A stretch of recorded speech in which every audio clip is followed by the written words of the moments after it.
Hi there, thanks for joining me.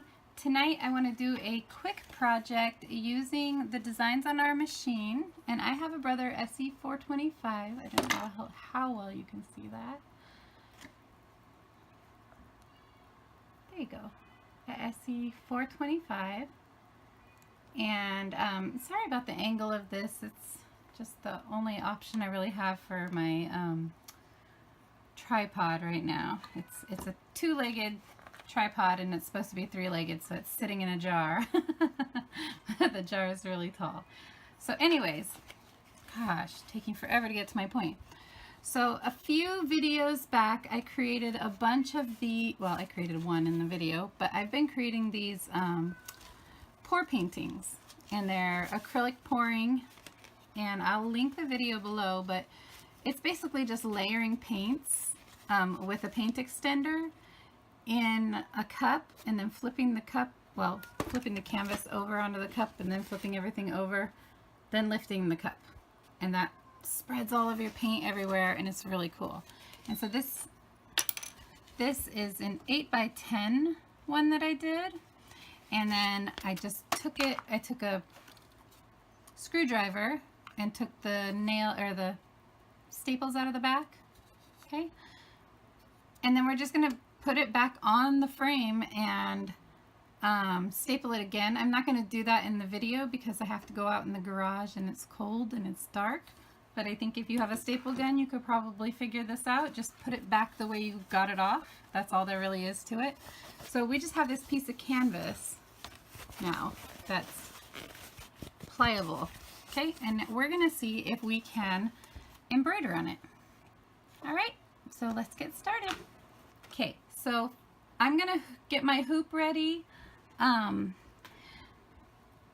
I'm just gonna kind of give you a run through. We're gonna do applique, simple applique, and we're gonna do a heart shape.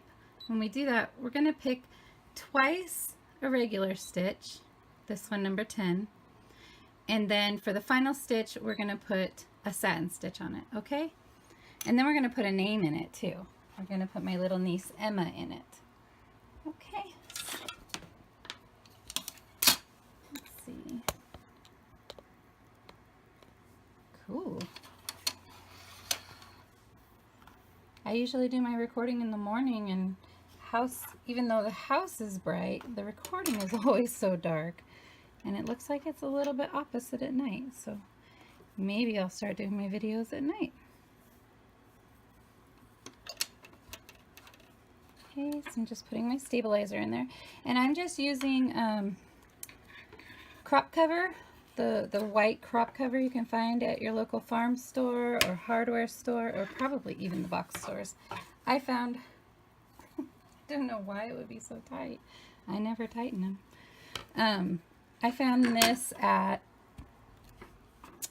my crop cover at our local farm store called Wilco. Okay, and I don't know if this is going to work because the canvas is so strong. I don't even know if we need it, but I'm going to go ahead and put it down anyways.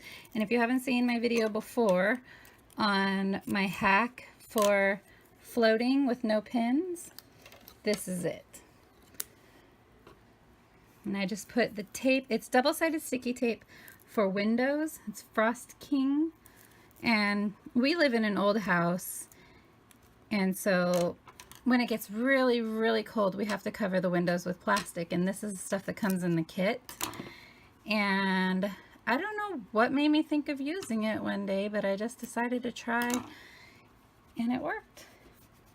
I tried a different kind of double-sided sticky tape, like the regular kind you can get at the store, and it's just not strong enough. So you can find this, I think I have a link on our blog website, but I'll post a link of this underneath too. Yeah, you can find it most places pretty cheap. So let's take our painting and let's fold it in half so we know where the center is. And don't worry too much about it, because if you mess it up, it's not that big of a deal. Just do another one. Okay.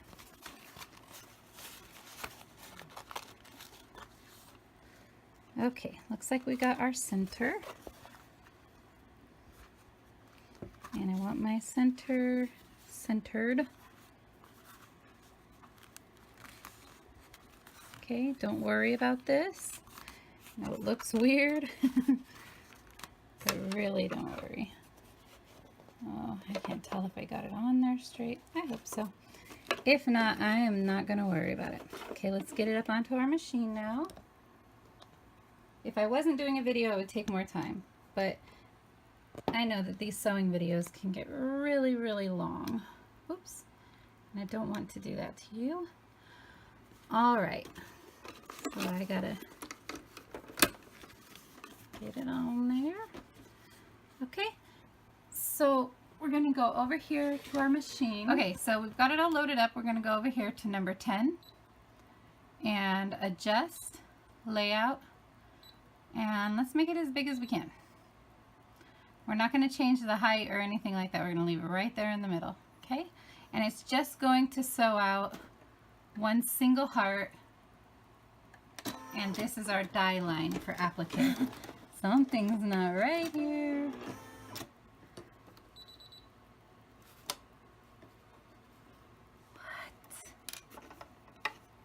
What? Okay. Well, now I did not intend for that to happen, and I'm not really quite sure what even did. Okay, so that's not in anymore. Guys, I don't know what happened, but the good thing is this is just a die line, so I will be... Oh, you can see any of the problem I was having. Darn it. Some days. Okay, so I had a bunch of, like a bunch of thread sticking out there, and this got caught and it came off of the thing. So I have to yeah. Sorry, I'm just a little in shock that that all happened, and I'm a little perturbed that you guys didn't get to see any of it. And my machine is only a couple years old, but my automatic threader pretty much died 2 weeks after I got it. And I have taken it to the dealership, and he doesn't know how to fix it either. And since it's not that big of a deal and it's a pretty cheap machine, I have learned to live with it. Oh, scum. Except for whenever I grab it with my other finger and pull it out. Okay, so back to work. Okay, so now once we've done that, we're going to find a piece of applique material or some fabric, some fleece or something like that. If you don't use, like this isn't going to fit, but this is a piece of fabric that I already have the back all done with whatever that stuff is called, Heat and Bond Light. So I just have a whole basket full of it, trying to find something that would cover it all, something big enough. With the blue, that might be pretty. Let's try it. Worst case scenario is that it isn't pretty. Big deal. Okay, so take your piece of applique fabric, and if you don't have the Heat and Bond Light to put on the back of it to stabilize it, you can layer another piece under, or you can use something like fleece without the stuff on the backing. Okay, so I'm just going to have it do that same line over again, okay? Okay, I was a little afraid of doing this because of the paint, but I feel like it's just thick like vinyl is, like marine vinyl that you would use for like key fobs and stuff. Okay, so here this is. I'm going to cut out around this because that's what you do next, but I'm going to do it off camera and I'll be right back. I don't think you guys really need to sit through me cutting out a heart. Okay, I'll be right back. Okay, so I went ahead and cut all around it. I don't have applique scissors, so that's about as close as I could get without, you know, spending a lot of time, but definitely get applique scissors if this is something that you're interested in doing and you want to do it and you want it to look nice, because this is probably going to show. under my satin stitch, unfortunately. Okay, so let's put it back onto the machine. And here is where we can either add a name. It's really hard to do it with the camera in front of you instead of beside you. Okay.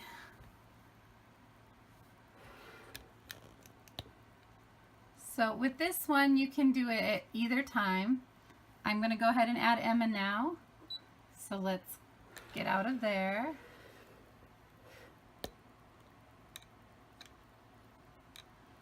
Okay, so let's back out, back out, back out, back out. Click OK. Get out of there again. Go to the names. And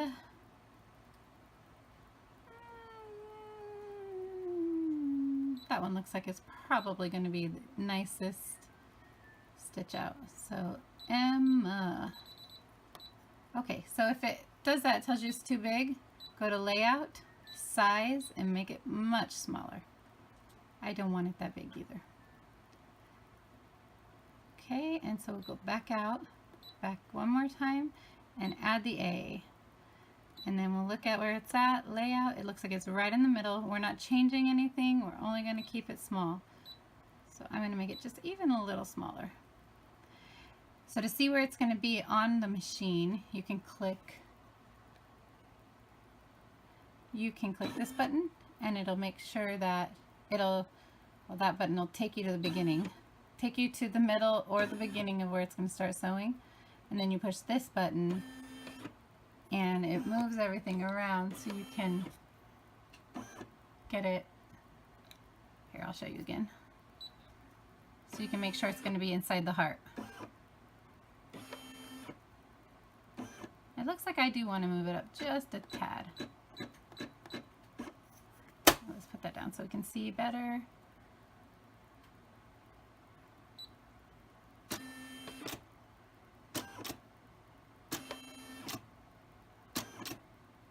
Okay, so you can make it bigger based on that little thing, or you can leave it alone and say it's good, or you can keep playing with it. So we are going to say it's good. We're going to press the go button. Now I don't know if I have enough bobbin thread, and if I don't, let's get rid of that real quick. If I don't have enough bobbin thread, I'm going to have to pause the video and put that in, but here's for now. There you go.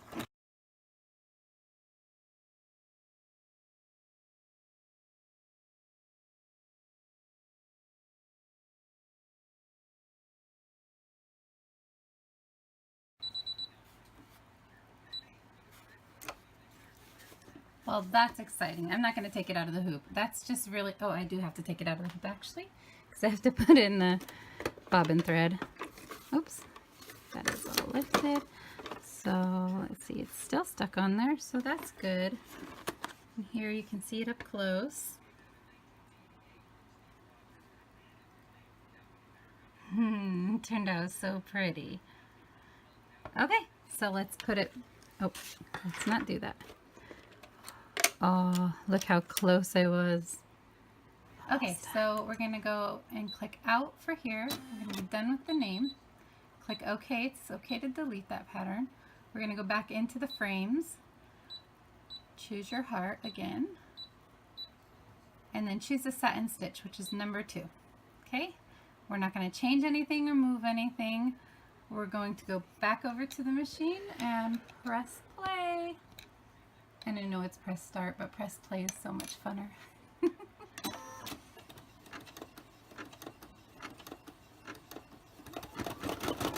Oh. Oh, dang it. I'm gonna have to put a flower there. I forgot that we did max it out. So let's go back over here. Oh my gosh, I'm so embarrassed. So, okay, adjust, layout. We're just not gonna, okay, it's gonna make us start it all over. Choose that again, adjust, layout, size, but we're not gonna move it up or down. So in the case that it's already on there, and I did mess up, I'm just gonna make, oh, I know what I'm gonna make. I'm gonna make a little unicorn felty to put there to cover that up and just glue it right on there. They'll never know. All right, hold on.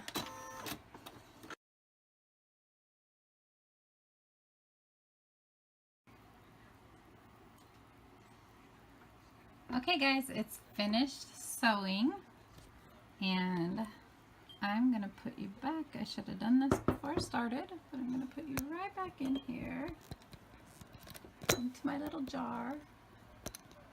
Actually, I think it's a wine bottle. Okay, so let's lift our presser foot up, gently rock it off, and look at our beautiful design we have. Let's see how it did. So you can see behind it because there's a light. You can see where all the needle holes were, but if you don't have a light behind it, it looks perfect. You can't see any of that stuff. So let's see how it is from the back. So it looks really nice. It's still stuck to the tape, so that's a good thing. I'm going to go ahead and cut it out while it's still in the hoop so I can use the tension to my advantage. And if you're going to do this on like a shirt or something, you wouldn't want to use the crop cover. Just use crop cover for stuff that isn't going to have to be washed or isn't going to take heat, you know, just crafty kind of things, not really clothes. Okay, so there it is. It was a success. So now all I have to do is take it out to the garage, which I'll do tomorrow. Way too cold to do tonight. Take it out there, wrap it back around there, and it's really hard to show you since all four sides are messed up, but you'll see. I'll take a picture. I think it turned out awesome. I'm so excited, and I hope that this was helpful for you guys. I will post the link on how to do these paintings because they will make you feel like you're an amazing artist. And then you can sew on it, you can put vinyl on them. It's very, you could probably even just use the frame for something else and turn this canvas into a little purse or something. Like, it's endless. Anyways, I hope you guys had fun, and I hope that this was helpful for you. And if you have any questions, feel free to ask. Talk to you guys later. Bye.